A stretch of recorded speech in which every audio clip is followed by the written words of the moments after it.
Bonjour à tous. Les monoroues, qu'on appelle aussi gyroroues ou encore monocycles, sont de plus en plus nombreux en ville. Vous allez le voir, leur particularité ne laisse personne indifférent. Nous partons aujourd'hui à la rencontre de Cédric, qui lui a adopté la gyroroue comme complément idéal à la voiture, encore en transport en commun. Vie ma vie de Wheeler, c'est tout de suite dans votre émission Contact.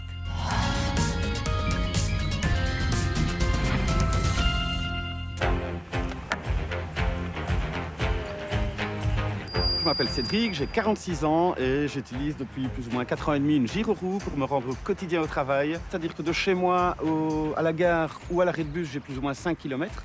Et puis une fois que j'arrive à ma destination, Liège ou Bruxelles, j'ai entre 5 et quelques kilomètres en fonction de mon lieu de destination, mes lieux de réunion, etc.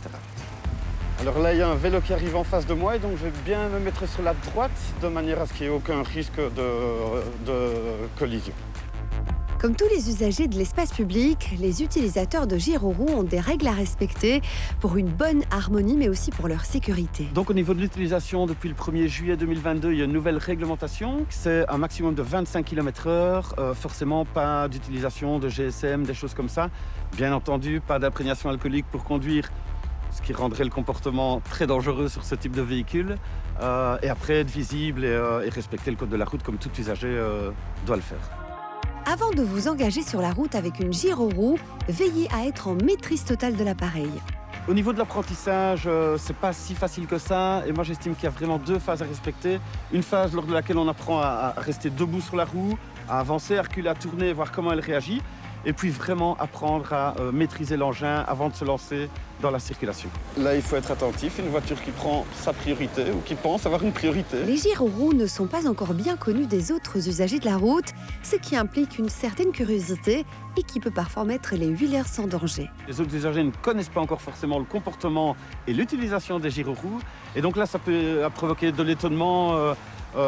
Je dis toujours, voilà, au début, pas mal de voitures qui me passaient à côté de moi et qui ralentissaient pour voir ce véhicule, ce qui peut provoquer des situations plus compliquées sur la route. Pour ne pas perdre l'équilibre, Cédric doit faire particulièrement attention au revêtement des routes.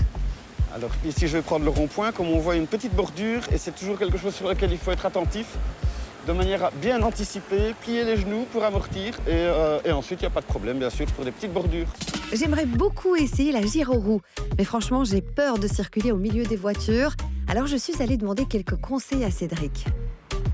Salut Cédric. Bonjour. Waouh, c'est impressionnant, dis donc. Alors ça, c'est une gyroroue. Oui. Tu roules avec depuis combien de temps? Ça fait plus ou moins 4 ans et demi. Comment tu freines avec cet engin, avec cette gyroroue? C'est pas tout à fait un frein, c'est-à-dire que le moteur se met en route quand on appuie vers l'avant, que le centre de gravité appuie vers l'avant. Quand on appuie vers l'arrière, il va avoir une décélération, mais j'ai pas réellement un frein qui va bloquer la roue. C'est pour ça qu'il faut rouler de manière très prudente, anticipée et de manière défensive. C'est important d'être bien protégé, hein?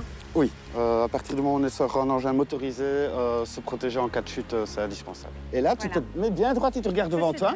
Et là, tu avances un petit peu ton bassin pour changer ton centre de gravité. D'accord, et là, j'avance. Et là, tu avances, ouais. C'est impressionnant, dis donc. Mais je tombe... Ah oui, c'est dans l'autre sens, du coup. Ça demande quand même de l'entraînement, hein. Oui. Merci en tout cas pour cette immersion. Avec plaisir. Pour une plus grande harmonie au niveau de l'utilisation de la route entre les différents usagers, je pense que le maître mot, c'est le respect, l'anticipation, l'observation. J'aime bien, par exemple, de mon côté, choper le regard des automobilistes, de manière à voir quelles sont les intentions et marquer la mienne aussi. Comme ça, on évite souvent des situations un peu plus dangereuses. Voilà pour cette immersion avec les wheelers. Merci pour votre fidélité. Si vous avez des questions, n'hésitez pas à nous les poser en scannant le QR code qui s'affiche ici en bas de votre écran. Moi, je vous dis à la semaine prochaine et d'ici là, bonne route!